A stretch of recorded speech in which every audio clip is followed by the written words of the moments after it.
জানাচ্ছিলাম শিরোনামে, জামালপুরের ইসলামপুরে যমুনা নদীতে নৌকাডুবির ঘটনায় একজনের মৃতদেহ উদ্ধার করেছে ফায়ার সার্ভিস। তবে এখনও নিখোঁজ রয়েছেন দুইজন। Islampur fire service station officer Majharul Islam জানান, সকালে উপজেলার কুলুকান্দি 0 পয়েন্ট থেকে চর কুলুকান্দির উদ্দেশ্যে প্রায় 40 জন যাত্রী নিয়ে একটি নৌকা যাত্রা শুরু করে। মাঝপথে নৌকাটি ডুবে গেলে 3 জন নিখোঁজ হয়। পরে ফায়ার সার্ভিস 4 ঘন্টা চেষ্টার পর বিল্লাল মন্নন নামে একজনের মৃতদেহ উদ্ধার করে। নিখোঁজ অন্য 2 জনকে উদ্ধারে অভিযান চলছে বলেও জানান তিনি। আরও আপডেট জানতে চাই, আমাদের সঙ্গে বিষয়টি যুক্ত হচ্ছেন সহকর্মী আনসারি সুমন। আনসারি সুমন, নৌকাডুবির কি কারণটা আসলে খুঁজে পেল পুলিশ, একটু জানাবেন? ফায়ার সার্ভিসের অভিযান আসলে কি বলছে? এখন পর্যন্ত যে 2 জন নিখোঁজ রয়েছেন তাদের পাওয়া গেছে কিনা, কতটুকু আসলে কাজ চলছে? রাখি, মূলত এটি ইসলামপুর উপজেলার কুলকান্দি পাইলিং ঘাট এবং যমুনা নদী।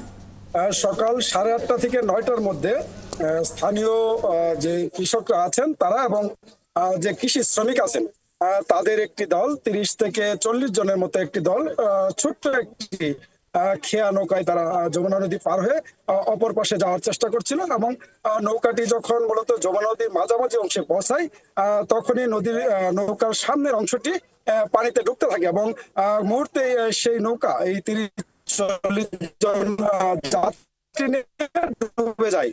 এই যাত্রীদের মধ্যে অন্তত 10 জন নারী ছিল এবং একজন শিশু সহ 40 জনের মতো অবস্থান করছিল। আপনি জানেন, নদী পাড়ের মানুষরা যদিও সাঁতার জানে, সেই কারণে মূলত তারা বেশিরভাগ মানুষই নদীর সাথে তীরে উঠেন এবং নদীর ঘাটের কাছাকাছি হওয়ার কারণে স্থানীয় একটি নৌকা উদ্ধারের জন্য দ্রুত এগিয়ে আসে। সেই কারণেই বেশি মানুষের মৃত্যু বা নিখোঁজের সংবাদ সেটি আমাদের হয়তো শুনতে হয়নি। তবে সেই নৌকাডুবিতে 3 জন মানুষ নিখোঁজ হন। তাদের মধ্যে একজনের মৃতদেহ ইতিমধ্যে উদ্ধার হয়েছে।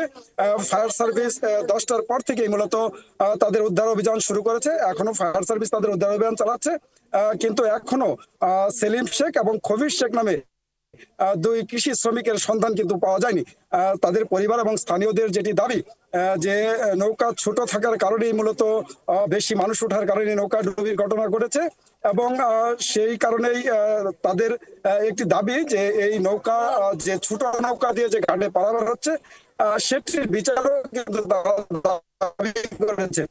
আমরা সরাসরি যদি সেই নৌকা থেকে জীবন্ত ফিরে আসে, সেই সময় কি ঘটেছিল?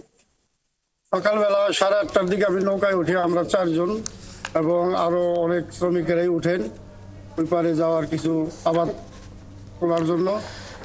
সুমন, আমরা আসলে প্রত্যক্ষদর্শীদের বক্তব্য শুনছিলাম এবং নিশ্চয়ই তাদের বক্তব্যের আরো সবকিছুই থাকবে আপনার পরবর্তী প্রতিবেদনে এবং তখন নিশ্চয়ই আমরা জানতে পারবো। আমাদের সঙ্গে যুক্ত হয়েছেন সহকর্মী আনসারি সুমন।